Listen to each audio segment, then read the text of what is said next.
Last week, you discovered your garden's unique personality, the sunny spots, the cool corners, the wet areas.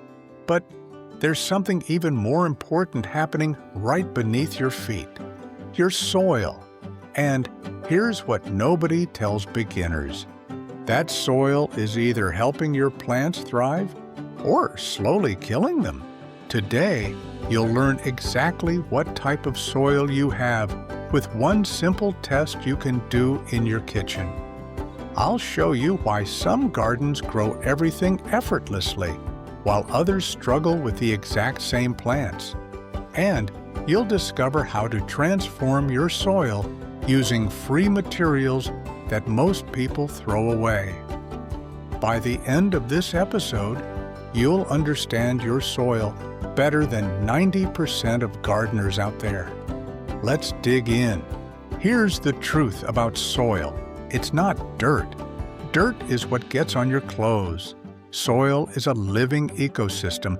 In just 1 teaspoon of healthy soil, there are more living organisms than there are people on Earth. Billions of bacteria, fungi, tiny creatures all working together. They break down organic matter, release nutrients, create air pockets for roots, and protect plants from disease.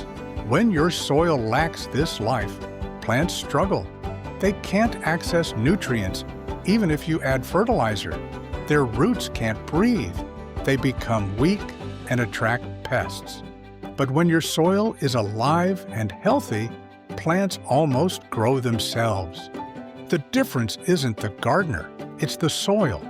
Think of soil like a sponge versus concrete. Dead soil is like concrete. Water runs off, roots can't penetrate, nutrients wash away. Living soil is like a sponge. It holds water when dry, drains when wet, and stays soft for roots to explore. That's what we're aiming for. The foundation of all soil is 3 minerals: sand, silt, and clay. Sand particles are large, like tiny rocks. Silt particles are medium, like flour. Clay particles are microscopic, like powder. Every soil is a mix of these 3, and that mix determines everything about how your garden grows. Before we go further, let's figure out exactly what you're working with. Here's the famous jar test that reveals your soil type in 24 hours.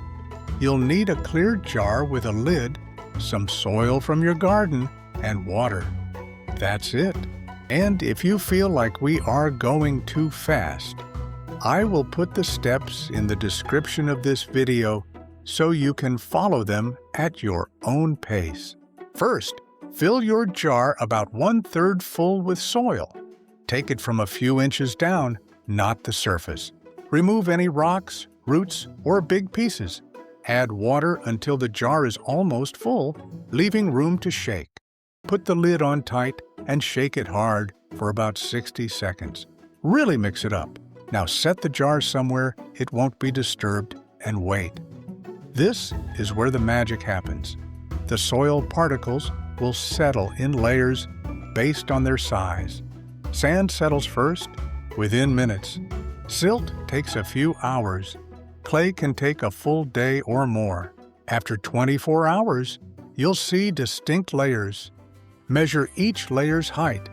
If you have mostly sand at the bottom, you have sandy soil. If the clay layer on top is thickest, you have clay soil.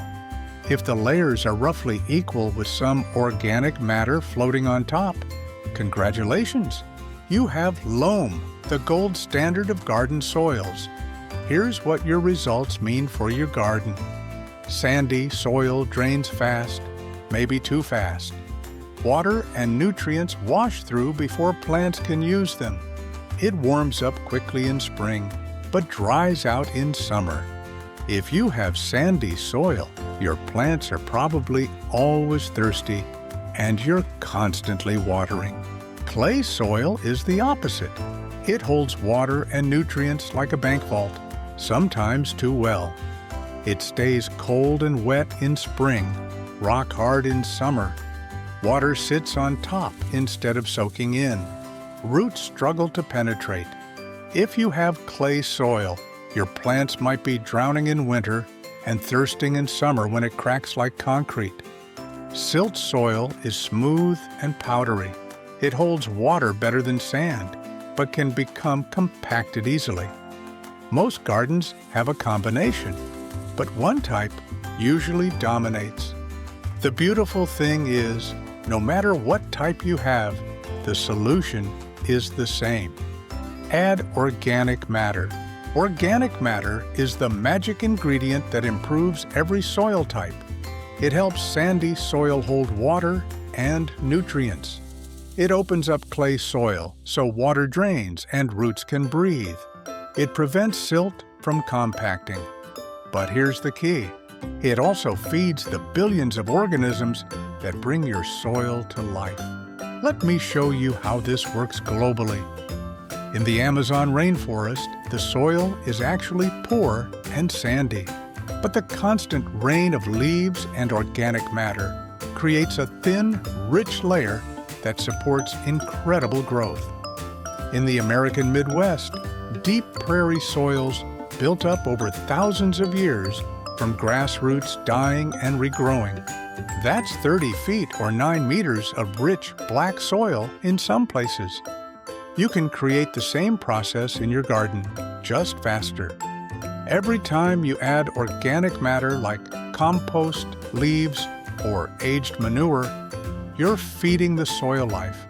These organisms multiply, create better soil structure, and release nutrients in forms plants can actually use. Here's how to start improving your soil for free using only what you already have.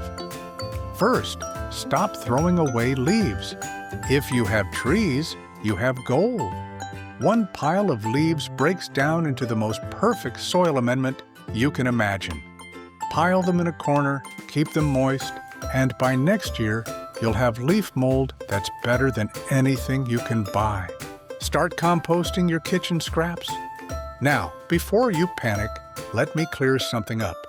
You have probably heard a dozen rules about composting from the garden gurus all over YouTube who repeat the same things over and over again.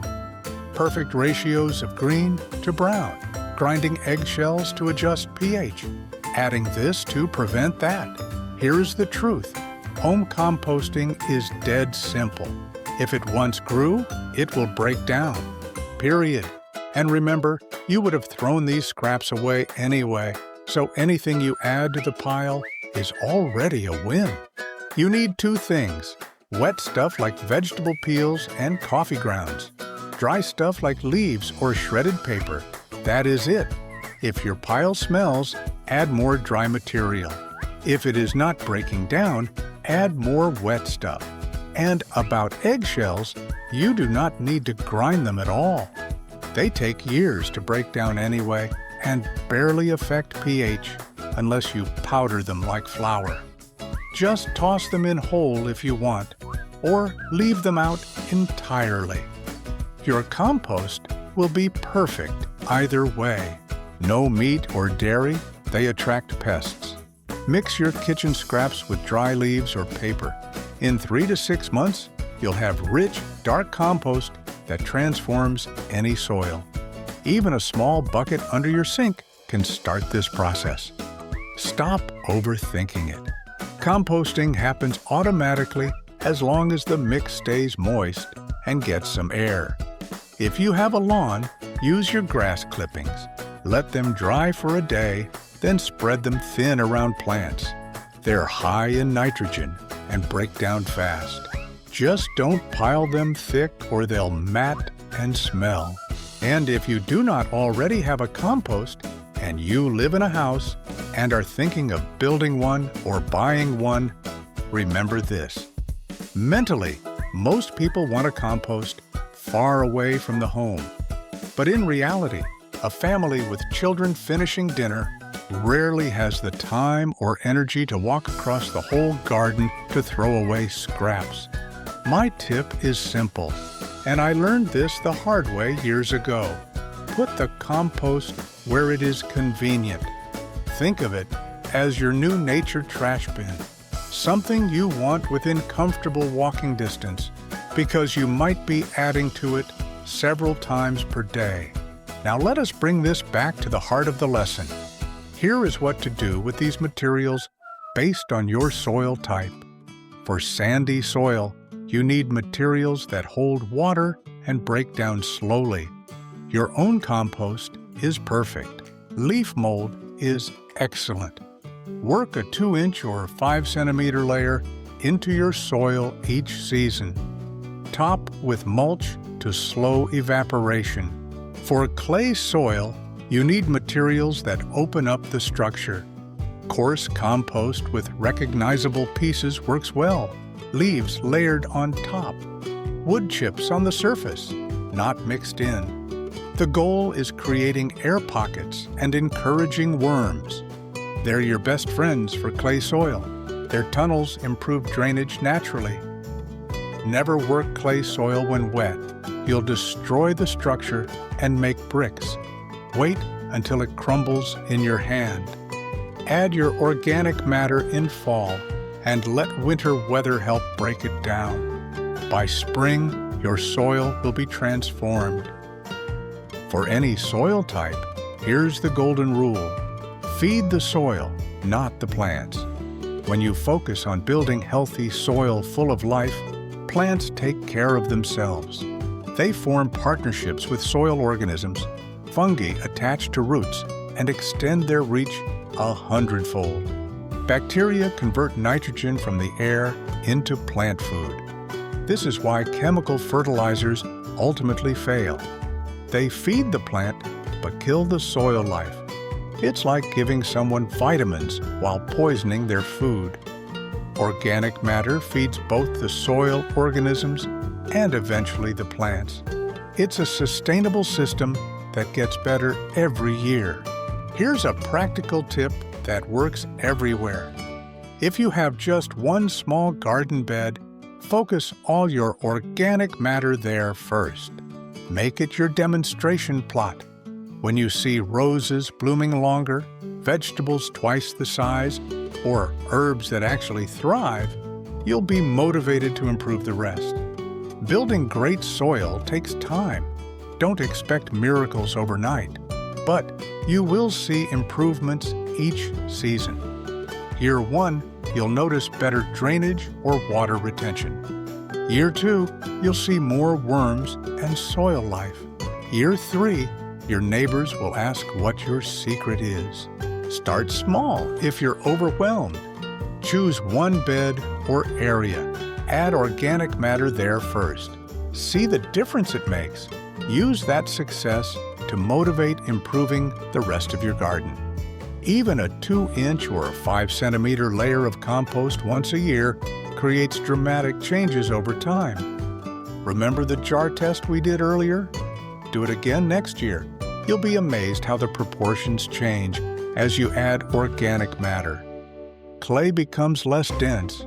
Sand holds together better. The organic layer on top gets thicker. That's your soil coming to life. Common mistakes to avoid. Don't add sand to clay soil thinking you'll make loam. You'll make concrete. Don't till constantly. It destroys soil structure and kills beneficial organisms. Don't leave soil bare. Nature hates naked soil. Always cover with mulch or plants. Don't expect instant results. Soil building is a process, not an event. But every bit of organic matter you add is an investment that pays dividends for years. Your plants will be healthier, need less water, and produce more, whether you're growing flowers, food, or both. Remember, you are not just growing plants, you are growing soil. And that living soil will grow amazing gardens for you year after year. Next episode, we will put your garden knowledge and soil understanding together to choose the perfect plants for your unique space. You will learn which flowers, vegetables, herbs, and shrubs love your conditions and how to set them up for success from day one. Your homework for this episode is simple. Do the jar test. Start a leaf pile if you have trees. Begin saving kitchen scraps for composting. And look at your soil differently. It is not just dirt. It is the foundation of everything you will grow. Until next time, happy gardening!